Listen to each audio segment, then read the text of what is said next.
ولا يحرم خيرها الا محروم، کہ لوگو یہ مہینہ جو تم پر آیا ہے اس میں ایک ایسی رات ہے جو 1000 مہینوں سے بہتر ہے، جو شخص اس سے محروم رہا وہ ہر بھلائی سے محروم رہا۔ اس رات کی سعادت سے صرف بد نصیب ہی کو محروم کیا جاتا ہے، یعنی حقیقی معنوں میں بد نصیب وہ ہے جو اس رات کی عبادت سے محروم رہے، اس رات کی خیر سے محروم رہے۔ لیلۃ القدر آخری عشرے کی کوئی بھی رات ہو سکتی ہے، لیکن نبی صلی اللہ علیہ وسلم نے خاص طور پر طاق راتوں میں اسے تلاش کرنے کا حکم دیا ہے۔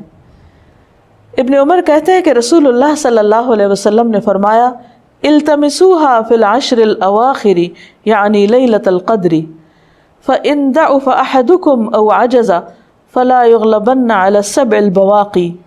صحیح مسلم کی اس روایت کا معنی ہے کہ رمضان کے آخری عشرے میں شب قدر تلاش کرو، پھر اگر تم میں سے کوئی کمزوری دکھائے یا عاجز ہو جائے تو آخری 7 راتوں میں سستی نہ کرے۔ یعنی نبی صلی اللہ علیہ وسلم نے اس کو اور شارٹ لسٹ کر دیا، پہلے 10 راتوں کا بتایا، پھر آخری 7 راتوں کی طرف توجہ دلائی۔ اس رات کا قیام گناہوں کی بخشش کا ذریعہ ہے۔ نبی صلی اللہ علیہ وسلم نے فرمایا من قام لیلۃ القدر ایمانا واحتسابا غفر له ما تقدم من ذنبه، جس نے لیلۃ القدر میں ایمان اور احتساب یعنی ثواب کی نیت سے قیام کیا، اس کے پچھلے تمام گناہ معاف کر دیے جائیں گے۔ اس سے یہ بات بھی پتہ چلتی ہے کہ اس رات کی سب سے افضل نیکی قیام کرنا ہے، یعنی اللہ تعالیٰ کے حضور کھڑے ہو کر زیادہ سے زیادہ قرآن مجید پڑھنا، یعنی نماز کی حالت میں، یا سننا ہے۔ اسی طرح اس رات میں شور ہنگامے، لڑائی جھگڑے، فضول اور لغو گفتگو سے بھی پرہیز کرنا چاہیے۔ عام طور پر ہوتا یہ ہے کہ جب لوگ مساجد میں اکٹھے ہوتے ہیں یا کچھ گھروں میں اکٹھے ہو کر اجتماعی طور پر قیام اللیل کا اہتمام کرتے ہیں تو پھر بعض اوقات تھکاوٹ ہونے کی صورت میں چائے کا دور چلتا ہے یا پھر گفتگو شروع ہو جاتی ہے، تو ہو سکتا ہے کہ وہی دعا کی قبولیت کا وقت ہو۔ اس لیے پوری رات میں انسان اپنے آپ پر خوب چیک رکھے، نظر رکھے کہ وہ عبادت کے سوا کسی اور چیز کی طرف دھیان نہ دے، اگر کوئی اور کر رہا تو اس کو بھی سمجھائے۔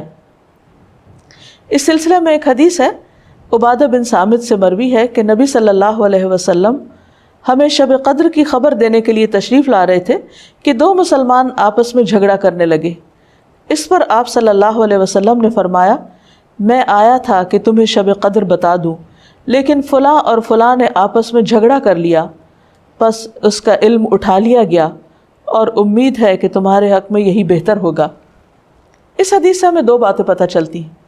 ایک تو یہ کہ مسلمانوں کا باہم لڑائی جھگڑا فتنہ فساد ان کو بہت سی خیر سے محروم کر دیتا ہے۔ ایک اور حدیث کے مطابق فساد اور باہمی تعلقات کی خرابی دین کو مونڈ دینے والی ہے، یعنی دین کا صفایا کر دیتی۔ وہاں کوئی ایمان اور تقوی اور خیر بھلائی باقی نہیں رہتی جہاں لوگوں کے درمیان باہم تعلقات اچھے نہیں ہوتے۔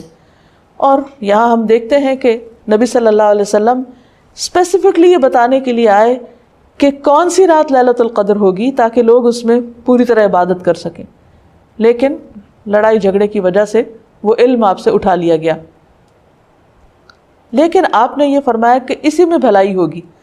اس سے ہمیں ایک اور بات بھی پتہ چلتی، اور وہ یہ کہ نبی صلی اللہ علیہ وسلم انتہا درجے کی مثبت سوچ رکھتے تھے۔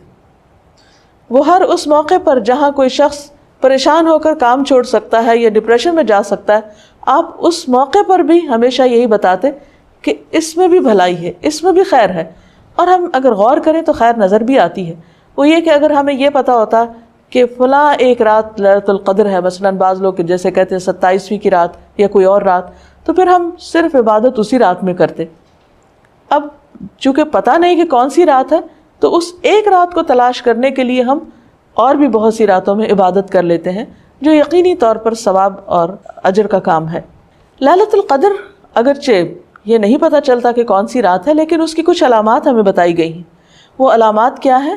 احادیث کی روشنی میں دیکھیے، نبی صلی اللہ علیہ وسلم نے فرمایا شب قدر کی صبح کو سورج کے بلند ہونے تک اس کی شعاع نہیں ہوتی، وہ ایسے ہوتا ہے جیسے تھالی، یعنی سورج نظر تو آتا ہے لیکن اس کی شعائیں نہیں نظر آتی، یعنی سورج کا رنگ ایک طرح سے مختلف ہوتا ہے۔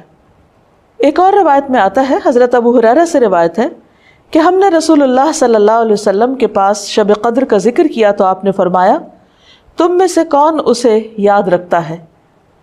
اس میں جب چاند نکلتا ہے تو ایسا ہوتا ہے جیسے بڑے تھال کا کنارہ، یعنی اس کو بھی آپ نے تھال سے تشبیہ دی، لیکن کنارہ اس لیے کہ آخری راتوں میں چاند پورا نہیں رہتا، ایک کنارے کی طرح رہ جاتا ہے۔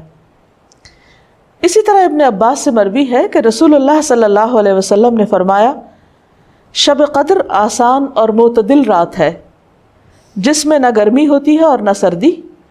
اس صبح کا سورج اس طرح طلوع ہوتا ہے کہ اس کی سرخی مدھم ہوتی ہے، یعنی سورج کی ایک نشانی بتائی گئی، لیکن ظاہر ہے کہ وہ تو جب رات گزر جاتی ہے پھر ہی نظر آتا ہے، اس لیے اس پر نہیں رہنا چاہیے کہ فلاں رات تھی یا فلاں رات تھی، توجہ اس پہ رہنی چاہیے کہ ہمیں ہر رات سے کس طرح فائدہ اٹھانا ہے۔ ایک اور روایت میں آتا ہے، حضرت زر سے روایت ہے، انہوں نے کہا کہ میں نے ابی ابن کعب کو یہ فرماتے ہوئے سنا، ان سے کہا گیا کہ حضرت عبداللہ بن مسعود فرماتے ہیں کہ جو آدمی سارا سال قیام کرے وہ لیلۃ القدر کو پہنچ گیا۔ حضرت ابی فرمانے لگے کہ اللہ کی قسم جس کے سوا کوئی معبود نہیں، وہ شب قدر رمضان میں ہے۔ وہ یقین کے ساتھ قسم کھاتے ہیں، اللہ کی قسم بے شک میں جانتا ہوں وہ کون سی رات ہے۔ یہ وہی رات ہے جس میں اللہ کے رسول صلی اللہ علیہ وسلم نے ہمیں قیام کا حکم دیا۔ اس رات کی صبح 27 تاریخ تھی اور اس کی علامت یہ تھی کہ سورج طلوع ہوا تو اس کی سفیدی میں شعاع نہ تھی، اور یہ ہو سکتا ہے کہ اس سال 27ویں رات ہو، لیکن یہ ضروری نہیں کہ صرف 27ویں رات ہی شب قدر ہو۔ ام المومنین حضرت عائشہ کہتی ہیں کہ میں نے پوچھا اے اللہ کے رسول صلی اللہ علیہ وسلم، اگر میں شب قدر پالوں تو اس میں کیا کہوں، یعنی کون سی خاص دعا مانگوں؟ آپ نے فرمایا کہو اللہم انک عفو کریم تحب العفو فاعف عنی، اے اللہ تو معاف کرنے والا ہے، کرم فرمانے والا ہے، معاف کرنے کو پسند کرتا ہے، پس تو مجھے معاف کر دے۔ اس سے یہ پتہ چلتا ہے کہ اس رات بھی زیادہ سے زیادہ اللہ سبحانہ وتعالیٰ سے بخشش کی دعا کرنی چاہیے، معافی اور درگزر کی دعا کرنی چاہیے۔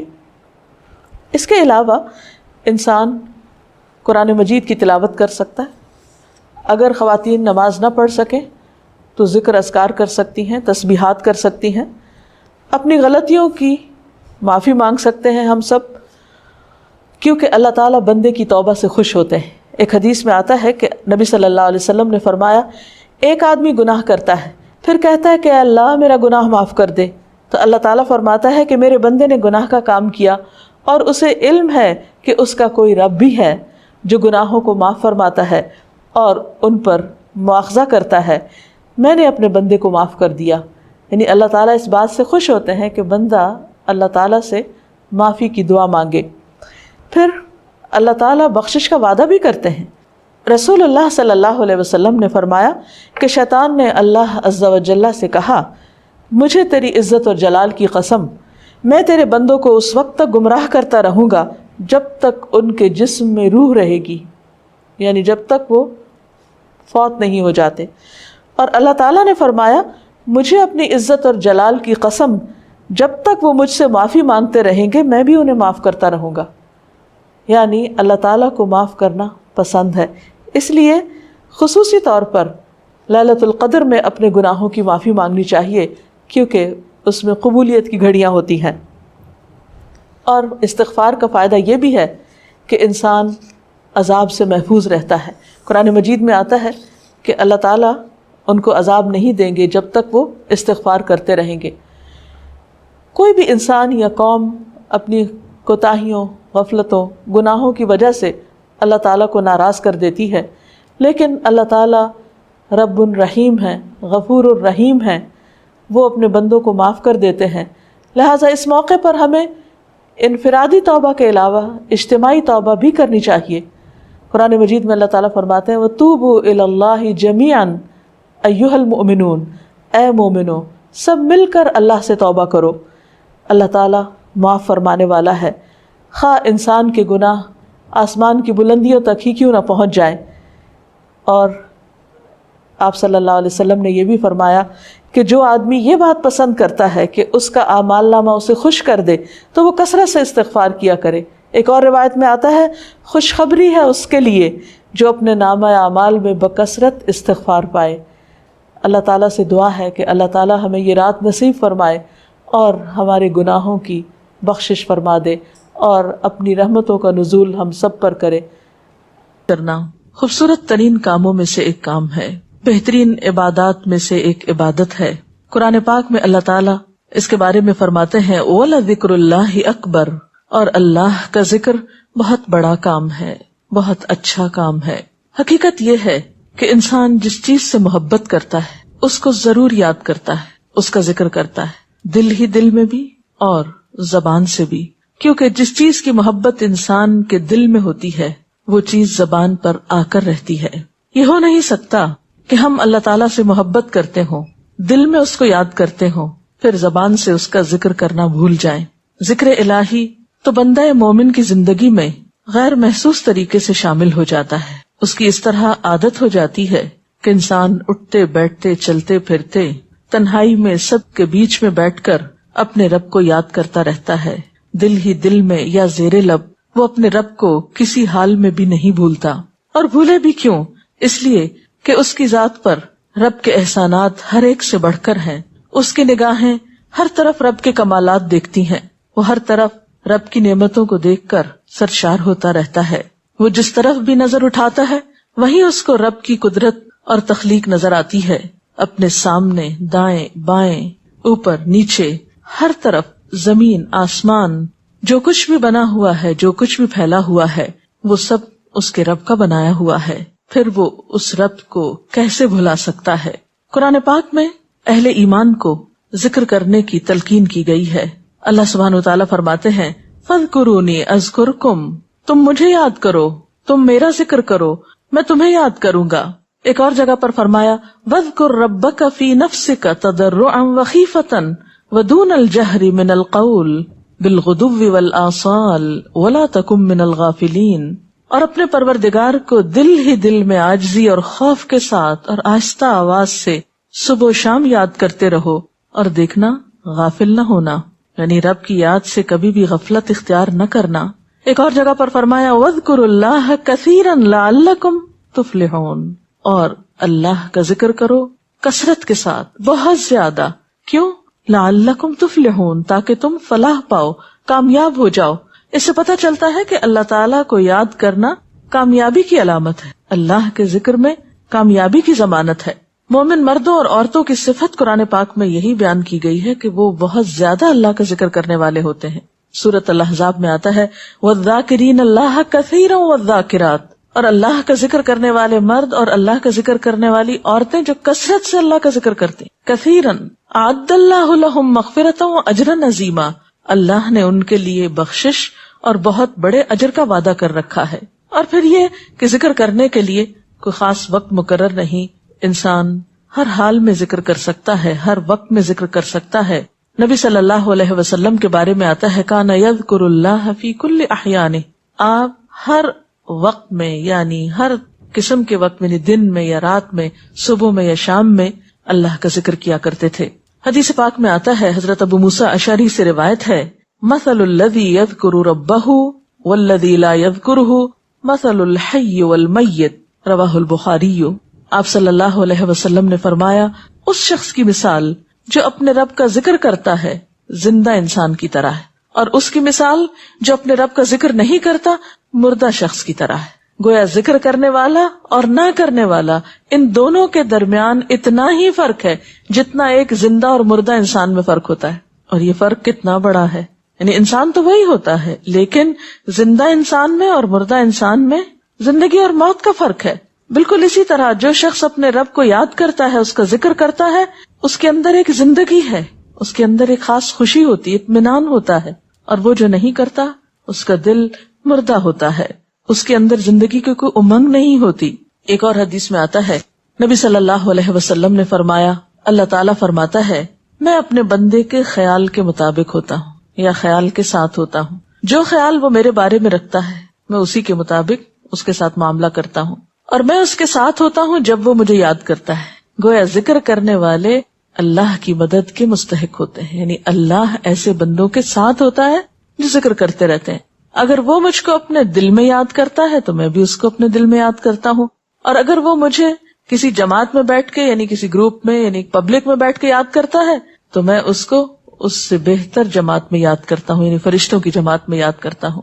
تو گویا فاذکرونی اذکرکم, تم مجھے یاد رکھو میں تمہیں یاد رکھوں گا. تو جو شخص بھی یہ چاہتا ہو کہ اللہ تعالیٰ اس کو یاد رکھے, اس کی مشکل میں اس کی مدد کرے, تو اس کے لیے کیا ضروری ہے کہ پھر وہ ذکر کرتا رہے.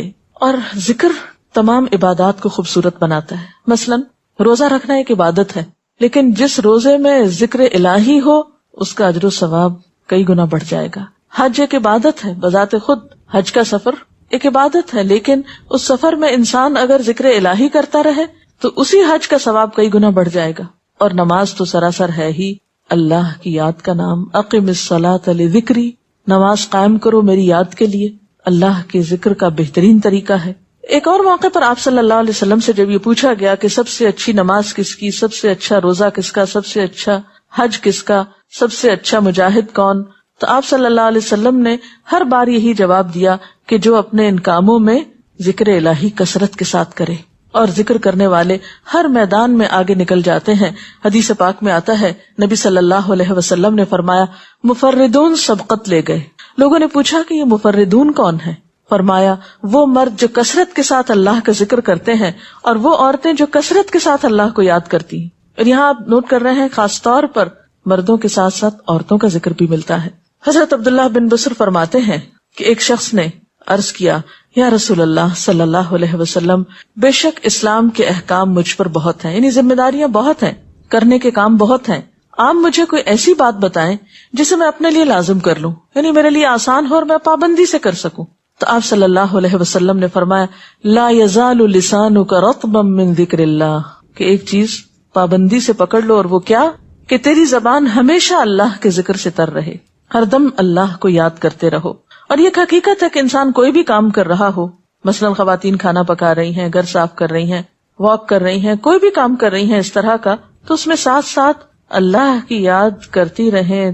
سبحان اللہ, الحمدللہ, اللہ اکبر, استغفر اللہ, لا الہ الا اللہ, ان اذکار کا ورد کرتے رہیں, تو اس میں کام بھی ہوتا رہے گا اور اس کے ساتھ ساتھ اللہ کی یاد بھی ہوتی رہے گی. خصوصی طور پر 2 کلمات ایسے ہیں جن کے بارے میں بہترین اجر کی خوشخبری سنائی گئی. آپ صلی اللہ علیہ وسلم نے فرمایا کلمتان, 2 کلمات ایسے ہیں خفیفتان علی اللسان, جو زبان پہ بہت ہلکے ہیں, یعنی پڑھنے میں کچھ مشکل نہیں. ثقیلتان فی المیزان, میزان میں بہت بھاری ہیں. حبیبتان الی الرحمن, رحمان کو بہت محبوب ہیں, اور وہ کیا ہیں؟ سبحان اللہ و بحمدہ, سبحان اللہ العظیم. چلتے پھرتے, اٹھتے بیٹھتے, کام کاج کرتے, تسبیح پڑھتے رہنا, ذکر کرتے رہنا انسان کے دل کو جہاں اطمینان بخشتا ہے وہاں اس کے کام کو آسان بھی کر دیتا ہے, اور اللہ کی مدد بھی ساتھ ہوتی ہے. اور قرآن پاک میں ایسے لوگوں کے لیے خوشخبری ہے, الا بذکر اللہ تطمئن القلوب, سنو اللہ کے ذکر سے دلوں کو اطمینان ہوتا ہے. اور ویسے بھی میزان میں بہت بھاری نیکی ہے. ایک حدیث میں آتا ہے کہ رسول اللہ صلی اللہ علیہ وسلم نے لوگوں سے پوچھا کیا میں تمہیں نہ بتاؤں کہ تمہارے اعمال میں سب سے اچھا عمل, سب سے پاکیزہ اور تمہارے درجات کو سب سے زیادہ بڑھانے والا, اور جو تمہارے لیے سونے چاندی کے خرچ کرنے سے زیادہ بہتر ہو, اور اس سے بھی بہتر ہو کہ تم اپنے دشمنوں سے ملو, ان کی گردنیں تم مارو اور وہ تمہاری گردنیں مارے, تو کیا ایسا عمل نہ تمہیں بتاؤں؟ صحابہ نے عرض کیا ضرور یا رسول اللہ صلی اللہ علیہ وسلم, ہمیں ایسا عمل بتائیے. تو آپ نے فرمایا وہ اللہ کا ذکر ہے, یعنی تمام اعمال میں وہ سبقت لے جاتا ہے. اسی طرح ایک اور حدیث میں ہے رسول اللہ صلی اللہ علیہ وسلم نے فرمایا کہ جب بھی کچھ لوگ بیٹھتے ہیں اور وہ اللہ کا ذکر کرتے ہیں, یعنی کسی مجلس میں اکٹھے ہو کر بیٹھتے ہیں, تو اللہ کی رحمت ان کو ڈھانپ لیتی, ان پر سکینت نازل ہوتی ہے, اللہ تعالیٰ ان کا اپنے ہاں ذکر کرتے ہیں. گویا اکیلے بھی ذکر کیا جا سکتا ہے اور کسی مجلس میں اکٹھے بیٹھ کر بھی, پھر اسی طرح صبح و شام بھی, جیسا کہ قرآن پاک میں آتا ہے وَسَبِّحْ بِحَمْدِ رَبِّكَ قَبْلَ طُلُوعِ الشَّمْسِ وَقَبْلَ غُرُوبِهَا, اپنے رب کی تسبیح بیان کرو سورج نکلنے سے پہلے اور اس کے غروب ہونے سے پہلے. ایک اور جگہ پر آتا ہے وَسَبِّحْ بِحَمْدِ رَبِّكَ بِالْعَشِيِّ وَالْإِبْكَارِ, اپنے رب کی حمد و ثنا بیان کرو عشی کے وقت یعنی عصر کے وقت, والابکار اور صبح کے وقت. عشی کا لفظ جو ہے یہ زوال شمس سے غروب شمس کے درمیانی وقت کو کہتے ہیں. پھر اسی طرح انبیاء علیہ السلام کے بارے میں ہم دیکھتے ہیں حضرت داؤد علیہ السلام بہت خوبصورت آواز سے بہت خوبصورت انداز میں اللہ تعالیٰ کا ذکر کیا کرتے تھے. حدیث میں آتا ہے کہ اکثروا ذکر اللہ حتی یقولوا مجنون، اللہ کا اتنا ذکر کرو کہ لوگ کہیں یہ مجنون شخص ہے، اس کو کچھ ہو گیا ہے. اور حقیقت میں اللہ کا ذکر کرنے والے مجنون نہیں ہوتے، کیونکہ وہ ایک بہت بڑے نفع کا سودا کر رہے ہوتے ہیں. لوگوں کی نگاہوں میں ہو سکتا ہے کہ وہ بہت ان کے پسندیدہ نہ ہوں، لیکن اللہ کے محبوب ہوتے ہیں. نبی صلی اللہ علیہ وسلم نے ایسے لوگوں کے بارے میں بہت خوشخبریاں دی ہیں، اور سب سے بڑی خوشخبری کیا ہے کہ خود اللہ تعالیٰ کا تقرب انسان کو حاصل ہوتا ہے، انسان کے گناہوں کا کفارہ ہوتا رہتا ہے. اور بعض اذکار جو بظاہر تو بہت معمولی نظر آتے ہیں، لیکن ان کا اجر و ثواب اتنا ہے کہ انسان حیران ہوتا ہے کہ اتنے کم کلمات کے بدلے اتنا بڑا ثواب. جیسے نبی صلی اللہ علیہ وسلم نے فرمایا کہ الحمدللہ کہنا میزان کو بھر دیتا ہے. اب الحمدللہ 2 لفظ ہیں، لیکن جو شخص دل سے اس کو ادا کرتا ہے تملا المیزان، میزان بھر جاتا ہے اس سے. سبحان اللہ، الحمدللہ کے کلمات آسمانوں اور زمین کے درمیان کو پر کر دیتے ہیں. اتنا اجر و ثواب ہے ان چھوٹے چھوٹے کلمات کا بھی، لیکن اکثر شیطان ہمیں ان سے غافل رکھتا ہے.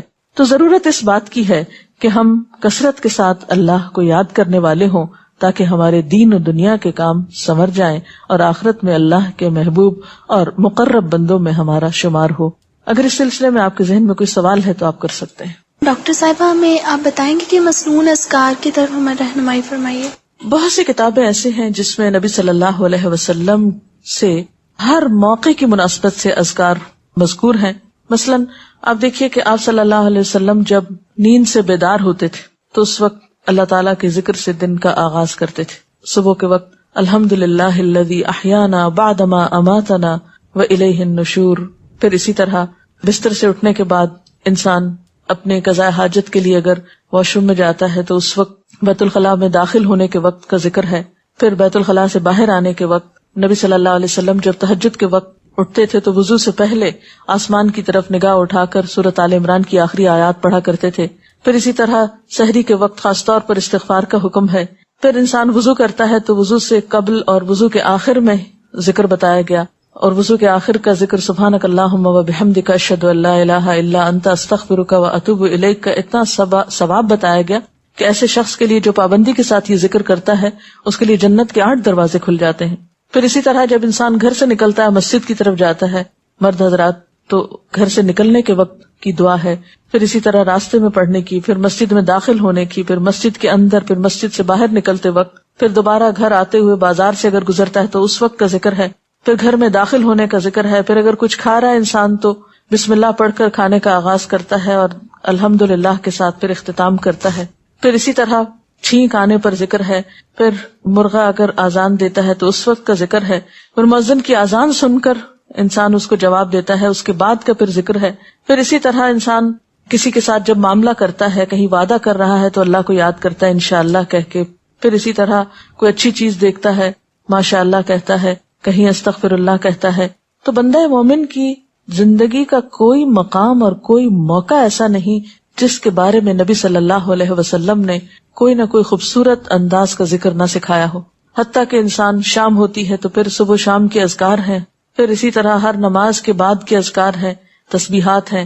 پھر بستر میں جاتے وقت کی دعا ہے. پھر اسی طرح اگر آپ کسی بیمار کی عیادت کرنے کے لیے گئے ہیں تو اس وقت کی دعا ہے. اگر کوئی بیمار ہو جاتا ہے تو اس کے اوپر پڑھی جانے والی دعائیں ہیں. یعنی کوئی بھی زندگی کا گوشہ ایسا نہیں جس میں ذکر الہی کی طرف ہمیں متوجہ نہ کیا گیا ہو. اور حقیقت یہ ہے کہ انسان جب دنیا سے رخصت ہوتا ہے اور اگر لا الہ الا اللہ پر اس کی موت آتی ہے تو انشاءاللہ اس کے لیے بشارت ہے جنت میں جانے کی. لیکن یہ اسی وقت ہو سکتا ہے جب ہم اپنے عام حالات میں ذکر کے عادی ہوں. یہ نہیں ہو سکتا کہ عام طور پر ہم غافل رہیں اور اچانک موت کے وقت ہمیں یاد آ جائے.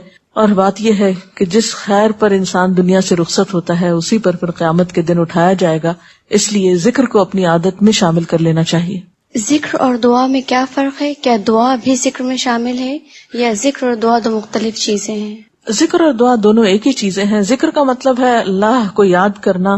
بعض اوقات انسان صرف دل میں یاد کرتا ہے، زبان سے نہیں بھی دہراتا تو وہ بھی ذکر شمار ہوتا ہے. بعض اوقات انسان کوئی مسنون کلمات کہتا ہے. بعض اوقات اللہ تعالیٰ کی تعریف اپنی زبان میں بیان کرنا، یہ بھی ایک طرح سے ذکر کرنا ہوتا ہے. اور دعا میں خاص طور پر کسی چیز کا مطالبہ کیا جاتا ہے، یہ کچھ مانگا جاتا ہے اللہ تعالیٰ سے. یعنی ہر دعا ذکر ہے لیکن ہر ذکر دعا نہیں ہوتی. ذکر کی کئی قسمیں ہیں جن میں سے ایک دعا بھی ہے. کیا ذکر کے لیے ہر وقت باوضو رہنا ضروری ہے؟ ذکر کے لیے ہر وقت باوضو رہنے کی شرط نہیں ہے. قرآن پاک میں اللہ تعالیٰ فرماتے ہیں الذین یذکرون اللہ قیاما وقعودا وعلی جنوبہم ویتفکرون فی خلق السماوات والارض ربنا ما خلقت ھذا باطلا سبحانک فقنا عذاب النار. وہ لوگ جو اللہ کو یاد کرتے رہتے ہیں کھڑے ہو کر، بیٹھ کر، لیٹ کر، اپنے پہلوؤں پر، اور کائنات میں غور و فکر کرتے رہتے ہیں، کہتے ہیں کہ پاک ہے تو اے ہمارے رب، ہمیں آگ کے عذاب سے بچا. تو اس سے یہ پتہ چلتا ہے کہ انسان بیٹھ کر، چلتے پھرتے اور لیٹ کر بھی اللہ کو یاد کر سکتا ہے. اب لیٹنے کی حالت ایسی جس میں سونا بھی شامل ہے، تو سوتے ہوئے اگر انسان ڈر جائے یا کوئی برا خواب ہے تو اس وقت بھی مسنون ذکر موجود ہے. یعنی اس وقت بھی نبی صلی اللہ علیہ وسلم نے دعا مانگنے کا طریقہ بتایا کہ اب کیا پڑھو تاکہ تم اس خواب کے خوف سے، اگر کوئی ناپسندیدہ خواب ہے تو اس سے باہر آ جاؤ. تو اب آپ دیکھیں کہ سو کر تو وضو باقی نہیں رہتا، اور اگر اللہ کی یاد کے ساتھ ہر وقت باوضو ہونے کی شرط ہوتی تو پھر تو شاید ہی کوئی ذکر کر سکتا ہر وقت، کیونکہ ایک مشکل کام ہے. وضو نماز کے لیے شرط ہے، نماز وضو کے بغیر نہیں ہوتی، لیکن ذکر آپ وضو کے بغیر کر سکتے ہیں، اور اس میں درود شریف بھی شامل ہے، آیت کریمہ بھی شامل ہے. ہاں افضل ہے اگر آپ کو توفیق اللہ نے دی کہ آپ وضو کے ساتھ ہیں اور وضو کے ساتھ ذکر کریں، لیکن اگر باوضو نہیں ہے تو ذکر سے آپ کو کوئی چیز روک نہیں سکتی، الا یہ کہ آپ بیت الخلاء میں ہیں، اس وقت ذکر نہیں کرنا چاہیے. ادروائز آپ عام روٹین کے نارمل کاموں میں اللہ تعالیٰ کو یاد کر سکتے ہیں، خواہ وضو سے ہوں یا بغیر وضو کے ہوں. قرآن پاک جو ہم پڑھ رہے ہوتے ہیں تو کیا ضروری ہے کہ ہم بہت پراپرلی بیٹھ کر پڑھیں، یا ہم ٹیک لگا کے، یا ہم اپنے بستر پہ بھی پڑھ سکتے ہیں؟ افضل تو یہی ہے، پسندیدہ یہی ہے کہ انسان با ادب بیٹھے. لیکن اگر آپ قرآن پاک کا کچھ حصہ زبانی یاد کیے ہوئے ہیں، کچھ صورتیں ایسی آپ کو آتی ہیں اور آپ چلتے پھرتے ان کی دہرائی کرنا چاہتے ہیں تو ایسا بھی کر سکتے ہیں. یا ایھا الذین آمنوا، اے لوگو جو مان چکے ہو، ایمان لا چکے ہو، کتب علیکم الصیام، تم پر روزے فرض کیے گئے. مراد اس سے فرض ہے کہ فرض کر دیے گئے. الصیام روزہ رکھنا. بنیادی طور پر صاما، صاد الف میم، صاما کا مطلب ہوتا ہے کسی چیز سے رک جانا، اپنے آپ کو روک لینا، اس چیز سے روکنا اپنے آپ کو جس کی طرف نفس کشش محسوس کرے. شریعت کی اصطلاح میں روزہ کیا ہے؟ طلوع فجر سے غروب آفتاب تک اپنے آپ کو کھانے پینے اور جنسی تعلقات سے باز رکھنا. کتب علیکم الصیام، روزے رکھنا یا روزے تم پر فرض کیے گئے، یہ ایک فرض عبادت ہے. لیکن یہ روزے سارا سال فرض نہیں، رمضان کے مہینے میں فرض ہیں. کما کتب علی الذین من قبلکم، جس طرح تم سے پہلے انبیاء کے پیروکاروں پر فرض کیے گئے.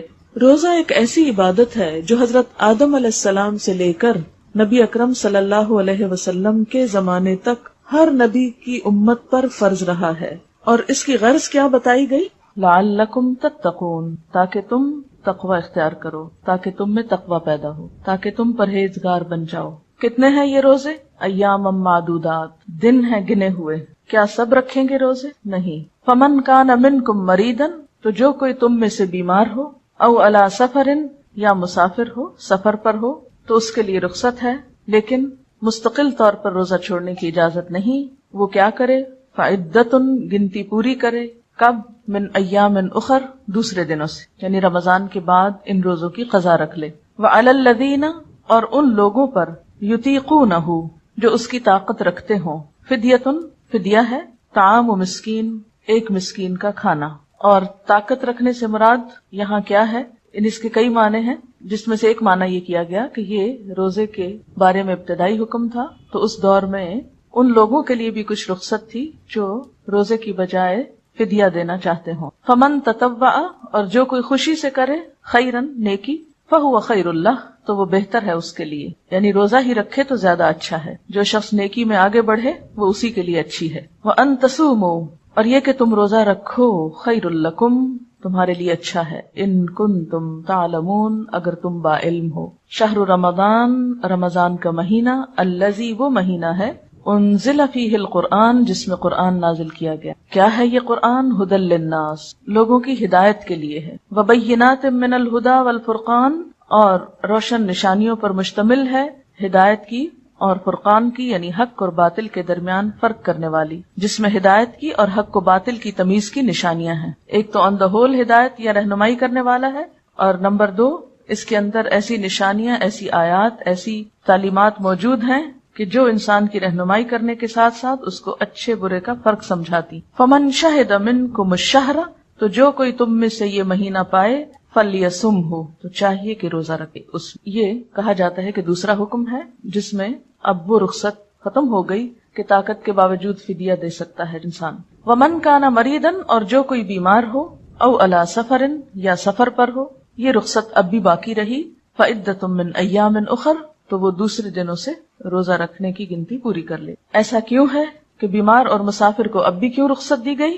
یرید اللہ بکم الیسر، کیونکہ اللہ تمہارے ساتھ آسانی چاہتا ہے، ولا یرید بکم العسر، اور تمہارے ساتھ تنگی کا ارادہ نہیں رکھتا، ولتکملوا العدۃ، اور تاکہ تم گنتی مکمل کرو، ولتکبروا اللہ، اور تاکہ تم بڑائی بیان کرو اللہ کی، علی ما ہداکم، اوپر اس کے جو اس نے ہدایت دی تم کو، رہنمائی کی تمہاری، ولعلکم تشکرون، اور تاکہ تم شکر ادا کرو۔ اس میں کرنے کے کام سوچتے جائیے کہ رمضان میں کرنا کیا کچھ۔ وَإِذَا سَأَلَكَ عِبَادِي عَنِّي، اور جب میرے بندے آپ سے میرے بارے میں پوچھیں، سوال کریں، تو بتا دو کہ فَإِنِّي قریب، کہ بے شک میں تو قریب ہوں، اجیبو، میں جواب دیتا ہوں، دعوت الداعی، پکارنے والے کی پکار کا، اذا دعانی، جب بھی وہ مجھ کو پکارتا ہے، فَلْيَسْتَجِيبُوا لِي، پس چاہیے کہ وہ میری بات مانا کریں، وَلْيُؤْمِنُوا بِي، چاہیے کہ مجھ پر ایمان رکھیں، لعلہم یرشدون، تاکہ وہ بھلائی پائیں، ہدایت پائیں۔ اب کون سے امور جو ہیں وہ روزے میں جائز یا ناجائز ہیں، کچھ ان کی مزید تفصیل۔ احل لکم لیلۃ الصیام، حلال کر دیا گیا تمہارے لیے رمضان کی راتوں میں، روزے کی راتوں میں، الرفث الی نسائکم، رغبت کرنا تمہارا اپنی بیویوں کی طرف، ہن لباس لکم، وہ تمہارا لباس ہے، وانتم لباس لہن، اور تم ان کا لباس ہو۔ علم اللہ، اللہ نے جان لیا، انکم کنتم تختانون انفسکم، کہ تم اپنے نفسوں سے خیانت کر رہے تھے، یعنی اس معاملے کی اصل حقیقت معلوم نہ ہونے کی وجہ سے، شک میں پڑنے کی وجہ سے کہ ایسا تعلق رمضان کی راتوں میں جائز ہے یا نہیں، فتاب علیکم، تو وہ تم پر مہربان ہوا، وعفا عنکم، اور تم سے درگزر کیا، فالآن باشروہن، تو اب ان سے تعلق قائم کر سکتے ہو، وابتغوا ما کتب اللہ لکم، اور تلاش کرو اللہ کی لکھی ہوئی چیز جو تمہارے لیے ہے، وکلوا واشربوا، اور کھاؤ اور پیو، حتی یتبین لکم الخیط الابیض من الخیط الاسود، یہاں تک کہ سفید دھاری سیاہ دھاری سے الگ ہو جائے، من الفجر، فجر کے وقت، ثم اتموا الصیام الی اللیل، پھر پورا کرو روزے کو رات تک، ولا تباشروہن، اور ان سے مباشرت نہ کرو، وانتم عاکفون فی المساجد، اس حالت میں کہ تم اعتکاف کر رہے ہو مسجدوں میں، تلک حدود اللہ، یہ اللہ کی حدود ہیں، فلا تقربوها، ان کے قریب بھی مت جاؤ، کذالک یبین اللہ آیاتہ للناس، اسی طرح اللہ تعالیٰ بیان کرتے ہیں لوگوں کے لیے اپنی آیات، اپنے احکامات، اپنی نشانیاں، لعلہم یتقون، تاکہ وہ تقوی اختیار کریں۔ اور کیا نہ کرو، ولا تأکلوا اموالکم بینکم بالباطل، اور اپنے مال آپس میں باطل طریقے سے مت کھاؤ، وتدلوا بها الی الحکام، اور نہ حاکموں کی طرف کھینچ لے جاؤ، لتأکلوا فریقا من اموال الناس بالاسم وانتم تعلمون، تاکہ تم ایک لوگوں کے مالوں کا کچھ حصہ کھا سکو گناہ کے ساتھ، حالانکہ تم جانتے ہو۔ اس میں ایک چیز پر آپ غور کیجئے کہ جو پہلی آیت ہے لعلکم تتقون، اس کا اینڈ بھی لعلکم تتقون پہ ہو رہا ہے، اور جہاں روزے کے احکامات ختم ہو رہے ہیں آیت نمبر 187 پہ، وہاں پر بھی آپ دیکھیے کہ آیت کا اختتام کہاں ہو رہا ہے، لعلہم یتقون۔ تو روزے کا اصل مقصود پھر کیا ہے؟ تقوی، یعنی اس ساری ایکٹیویٹی سے جو بھی رمضان میں ہوگی، جن جن احکامات پر عمل کریں گے، ہم جو کچھ کریں گے، جو کچھ چھوڑیں گے، ان سب کا جو نچوڑ ہے یا خلاصہ ہے، یہ جو چیز ہم کو لینا ہے وہ تقوی ہے۔ تو یہ تو ہمارا گول ہو گیا، ایم ہو گیا ہمارا۔ اس کے لیے کرنے کے کام کیا کیا ہے؟ نمبر 1 تو روزہ رکھنا ہے، کیونکہ پہلی آیت میں کہا گیا کتب علیکم الصیام، اور پھر وَأَن تَصُومُوا خَيْرٌ لَكُمْ، اور پھر تاکیدی حکم فَلْيَصُمْهُ۔ نمبر 1 روزہ رکھنا، جس کی دلیل کیا کیا ہے، اس کو بے شک اپنی کتاب پہ انڈر لائن کر لیں یا جیسے بھی آپ لکھنا چاہیں۔ تو کتب علیکم الصیام وَأَن تَصُومُوا خَيْرٌ لَكُمْ اور فَلْيَصُمْهُ۔ اس کے بعد آیت 185 میں شہر رمضان الذی انزل فیہ القرآن، رمضان وہ مہینہ جس میں قرآن نازل کیا گیا۔ روزہ رکھنے کے بعد دوسرا عمل قرآن کے ساتھ تعلق، اگرچہ ساری زندگی مومن کا تعلق رہتا ہے، لیکن خاص طور پر ان آیات کے ریفرنس سے قرآن سے تعلق اور رمضان کے حوالے سے یہاں پر قرآن پاک کے اتارنے کا اصل مقصد کیا بتایا گیا ہے کہ یہ ہے کیا؟ ہدی للناس. کیا ہے؟ ہدی للناس. کیا ہے؟ کیا معنی ہے ہدی للناس؟ ہدایت ہے انسانوں کے لیے، ساری انسانیت کے لیے. للناس تو وہ کون ہے؟ للناس وہ کہاں رہتے ہیں جن کے لیے یہ ہدایت ہے؟ وہ ہم خود بھی ہیں اور ہمارے آس پاس کے لوگ بھی. تو قرآن پاک کے ساتھ ایسا تعلق کہ اس کی رہنمائی سے ہم خود بھی فائدہ اٹھائیں اور ہمارے آس پاس بھی اٹھائیں. وبینات من الہدی والفرقان. اور پھر یہ رہنمائی ایسی ہو کہ قرآن پاک کے اندر تلاش کیا کرنا ہے. نمبر 1 وہ نشانیاں، وہ اہم چیزیں، یعنی ساری کتاب رہنمائی ہے، لیکن پھر بینات. بینہ کیا ہوتا ہے؟ نشانی، روشن نشانی، یعنی وہ آیات اور وہ احکامات خاص طور پر جس سے ہمیں ایک رہنمائی نصیب ہو. اور کس چیز کے بارے میں خصوصی توجہ؟ والفرقان، فرقان پر، حق و باطل، اچھے برے، حلال حرام، جائز ناجائز میں تمیز. اس کو خود اپنے پہ بھی دوبارہ واضح کریں اور دوسرے لوگوں پر بھی. اب یہ کام کیسے ہو سکتا ہے؟ اسی صورت میں ہو سکتا ہے جب ہم اس مہینے میں خود بھی سمجھ کر پڑھیں اور دوسروں کو بھی. تو کرنے کے کاموں کی لسٹ میں یعنی تقویٰ جو ہے یہ گول ہے، اس کو تو بالکل سینٹر میں رکھیں یا سب سے اوپر رکھیں. اور کرنے کے کام میں نمبر 1 روزہ رکھنا، اور پھر قرآن پاک سے تعلق، پھر یہ کہ اس کے نیچے کیسا تعلق، ہدی للناس لکھ لیں. اور پھر اس کے بعد ہے یرید اللہ بکم اليسر ولا یرید بکم العسر ولتکملوا العدہ، تاکہ گنتی پوری کرو. اس سے پتہ چلتا ہے کہ ہمیں خاص طور پر روزے کے بارے میں جو احکامات ہیں، یعنی فقہی احکامات ہیں، ان کو بھی دوبارہ سے دہرانا ہے. سب خصوصاً آپ دیکھیں کہ ہمارے معاشرے میں آہستہ آہستہ یہ چیز بہت اہم ہوتی جا رہی ہے کہ لوگ پہلے نماز نہیں بھی پڑھتے تھے، روزہ ضرور رکھتے تھے، لیکن اب روزہ نہ رکھنے والے بھی پیدا ہوتے جا رہے ہیں اور اس کے لیے کئی طرح کے جواز پیش کرتے ہیں. اور خصوصاً خواتین میں یہ مشکل ہے کہ روزہ رکھتے تو ہیں لیکن اگر اس میں سے کچھ چھٹ جاتے ہیں تو ان کی گنتی پوری کرنے میں سستی اور کوتاہی، اس کی طرف توجہ نہیں. بہت سی خواتین پوچھتی ہیں نا کہ یہ ہم نے خود جان کے تو نہیں چھوڑے روزے، جو شرعی عذر کی وجہ سے چھوڑے جاتے ہیں. تو یہ جو قرآن کا حکم ہے وَلِتُکْمِلُوا الْعِدَّةَ، یہ بہت ضروری ہے. یعنی روزہ ایک ایسا فرض ہے جس کی گنتی پوری کرنا ضروری ہے.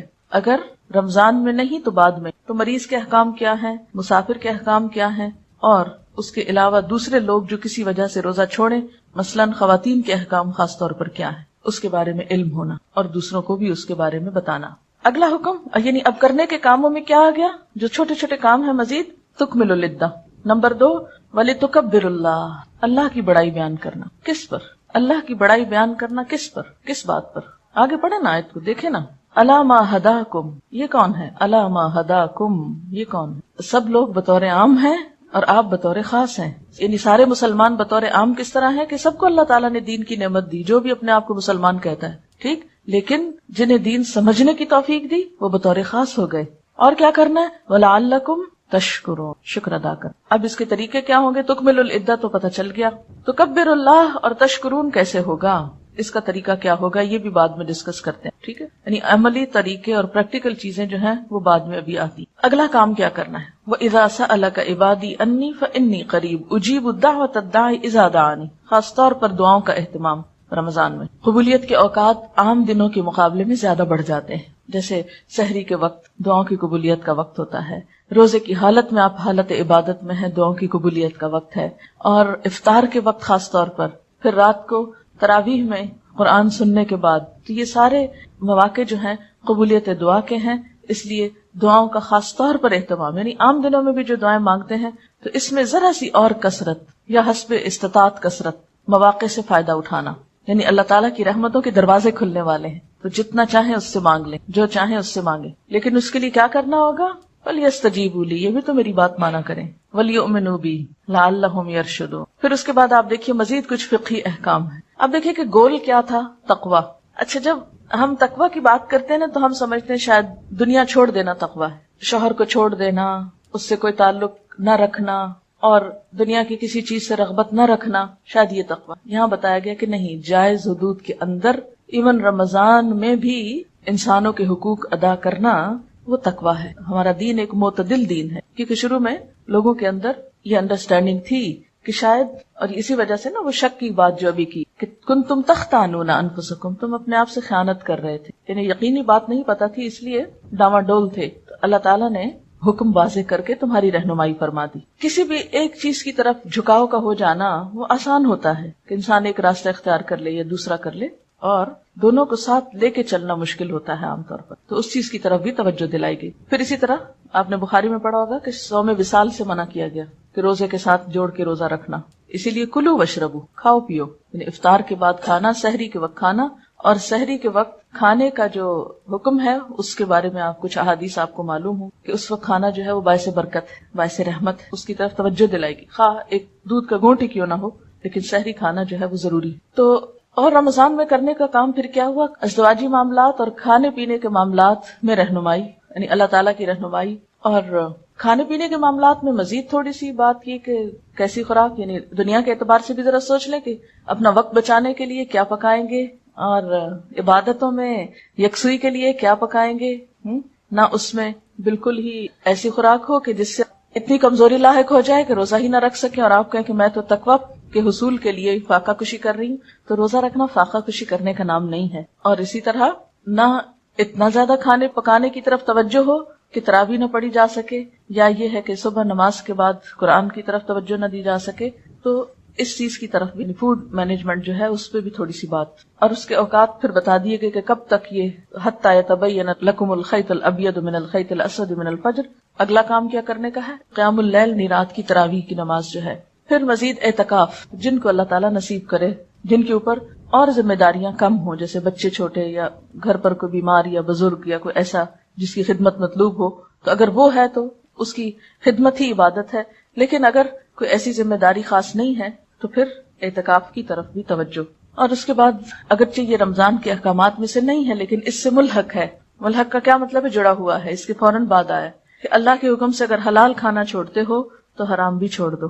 رزق حرام کو چھوڑ کر رزق حلال کے لیے دعائیں بھی، کوشش بھی، اور اس کی طرف توجہ بھی. اس کے علاوہ مزید جو باتیں ہمیں پتہ چلتی ہیں احادیث سے وہ ہے کہ صدقہ خیرات، اور اس میں روزہ افطار کرانے سے لے کر اپنے گھر والوں کو کھلانے پلانے میں فراخ دلی کا ثبوت دینے سے لے کر ہمسایوں کی خبرگیری، اور پھر نیکی اور خیر کے مختلف کاموں میں حصہ لینے سے لے کر پوری دنیا کے مسلمانوں کو اس موقع پہ یاد رکھنا جہاں جہاں ضرورت ہو. یعنی وہ تمام چیزیں خصوصی طور پر اس مہینے میں توجہ کے قابل ہیں. فی الوقت تو یہی چیزیں ذہن میں تھی.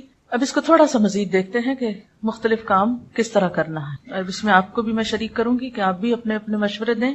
پہلی بات تو یہ ہے کہ روزہ رکھنا ہے. اس کے لیے آپ کے پاس سحر اور افطار کے اوقات جو ہیں وہ صحیح طور پر ہونے چاہیے تاکہ اوقات کی صحیح پابندی ہو. کیونکہ بعض اوقات یہ ہوتا ہے کہ ہمیں صحیح علم نہیں ہوتا اور ہم عین جب سحری بند ہونے کا وقت ہوتا ہے اس وقت اٹھ رہے ہوتے ہیں. یہ اس کی تیاریوں میں سے. اس کے علاوہ کوئی بھی اچھی کتاب یا کوئی بھی اچھی کیسٹ اس موضوع پر ضرور ایک دفعہ سن لیں تاکہ پوری چیز کی تیاری یا ذہن آمادہ ہو جائے. اس کے بعد یہ ہے کہ قرآن پاک کے ساتھ تعلق کے طریقے سوچیں. ایک تو آپ کا اپنا ناظرہ قرآن پاک ہوگا، لیکن یہاں پر آپ دیکھیے کہ آیت آئی ہے ہدی للناس، لوگوں کی ہدایت کے لیے. بات یہ ہے کہ جب انسان روزے سے ہوتا ہے نا تو اس وقت انسان کے اندر ایک خاص قسم کی کیفیت ہوتی جو اسے دنیا سے نسبتاً دور اور اللہ تعالیٰ سے نسبتاً قریب کرتی. ہدایت کی طرف سب کا رجحان ہوتا ہے. قرآن چونکہ اس مہینے میں اتارا گیا اس لیے اس مہینے میں قرآن پڑھنا ایک خاص خوشی کا باعث ہوتا ہے. اس کو سیکھنا اور اس کو سمجھنا اور اس کو سکھانا ایک خاص قسم کی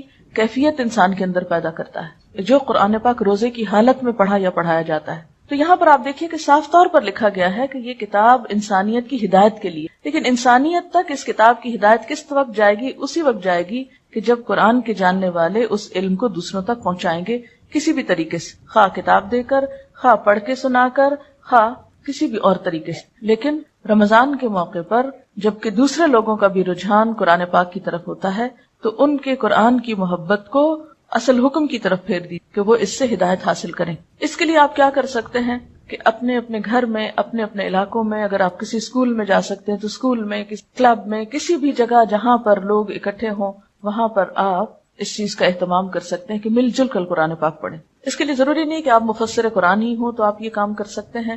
آپ کچھ نہ کیجئے، صرف قرآن کا ترجمہ ہی پڑھ کر سنا دیجئے. اور اگر آپ سمجھتے ہیں کہ آپ کو پڑھ کے سنانے میں دقت ہے تو آپ کیسٹ کے ذریعے بھی مدد لے سکتے ہیں، یا آپ جو آنے والے لوگ ہیں ان کو بھی شریک کر سکتے ہیں اگر ان میں سے اچھی اردو پڑھنے والے ہیں.